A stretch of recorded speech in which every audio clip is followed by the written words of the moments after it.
C'est-à-dire que le jour où on arrive à cette fameuse super-intelligence, si jamais on y arrive, est-ce que réellement cette super-intelligence sera plus limitée par notre propre création? Parce qu'on parle quand même de quelque chose qui est créé par l'être humain, et à quel moment ça va sortir de ce cadre-là? Alors, tu vois première chose, remise en cause légère de ce que tu viens de dire, ces systèmes-là, on ne les construit pas. C'est les premiers systèmes techniques qu'on ne construit pas.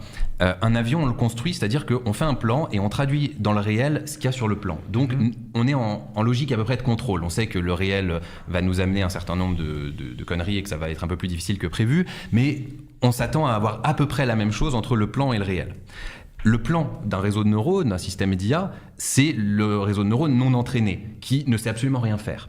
Et une fois qu'on a construit ça, on a construit du pur hasard qui sert à rien, qui n'est pas du tout intelligent. Et ensuite, on l'entraîne. Ça, c'est complètement nouveau dans l'histoire de la technique. Il n'y a aucun objet qu'on entraîne. On dit souvent qu'on les cultive, les IA, ou qu'on les, d'une certaine façon, qu'on les éduque. Si voilà, le mot est... Voilà. Mais du coup... la façon dont elle s'entraîne est auto-supervisée aujourd'hui, de plus en plus aussi non supervisée. On n'est plus du tout en mesure de suivre l'entraînement de l'IA. La densité d'informations qui est traitée, c'est impossible de suivre. Et donc, quand on allume ces systèmes, on découvre de quoi ils sont capables. Les chercheurs qui créent ces systèmes, une fois qu'ils les ont créés, ils doivent encore chercher pour comprendre comment ils fonctionnent. Et ils n'y arrivent pas.